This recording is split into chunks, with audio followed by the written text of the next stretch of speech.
يا مساء الفل على كل جمهور الأهلي العظيم في كل مكان، وأهلا بيكم في فيديو جديد على قناتكم اللي دايما بتنقل ليكم كواليس وأخبار النادي الأهلي لحظة بلحظة.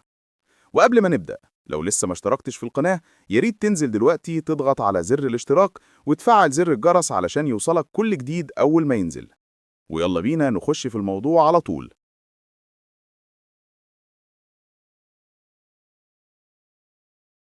في الأيام اللي فاتت ظهر قرار مهم جدا من داخل النادي الأهلي، وتحديدا من لجنة التخطيط، بخصوص مستقبل اللاعب أحمد رمضان بيكهام اللي بينتهي عقد إعارته من نادي سيراميكا كليوباترا بنهاية الموسم الجاري.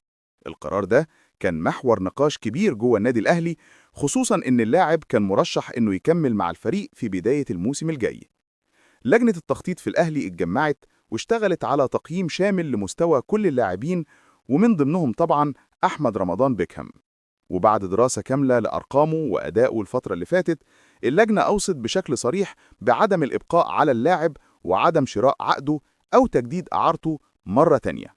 من خلال المعلومات اللي خرجت من داخل النادي، لجنة التخطيط شايفة إن مركز المدافع في النادي الأهلي محتاج لاعبين بمواصفات فنية أعلى، ولازم في الفترة الجاية يتم تدعيمه بلاعب يكون جاهز إنه ينافس بقوة على مركزه، خصوصا إن الأهلي بيمر بمرحلة تجديد دماء وتجهيز فريق أقوى للموسم الجديد. وده خلى اللجنة شايفة إن وجود أحمد رمضان بيكهام مش هيكون الاختيار الأنسب في الوقت الحالي. طبعا القرار ده لسه مش نهائي بنسبة 100%، لأن الآلية داخل النادي واضحة. أي توصية لازم تتعرض على المدير الفني علشان يحسمها. وبالفعل هيتعرض ملف أحمد رمضان بيكهام بشكل كامل على المدير الفني الدنماركي ياس سوروب، واللي من المنتظر إنه يدي رأيه النهائي خلال الأيام اللي جاية وقبل بداية فتح باب الانتقالات الصيفية.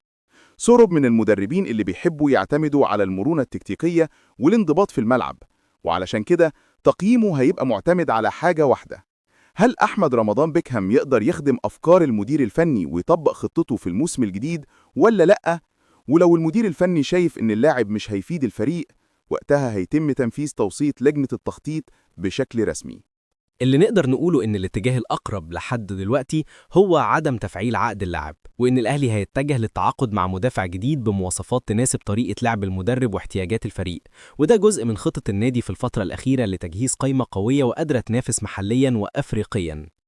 أحمد رمضان بيكهام من اللاعبين اللي دايماً عملوا أقصى ما في وسعهم في كل مكان لعبوا فيه، سواء في الأهلي قبل كده أو في سيراميكا كليوباترا. لكن في النهاية كرة القدم دايماً بتعتمد على الاحتياجات الفنية والخطط اللي بيمشي عليها الفريق في المرحلة اللي جاية.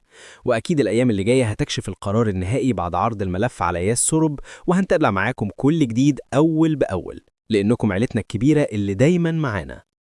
في النهاية لو وصلت لحد هنا ما تنساش لايك للفيديو علشان دعمكم هو اللي بيشجعنا نكمل، ولو لسه مشتركتش في القناة أتمنى تشترك دلوقتي وتفعل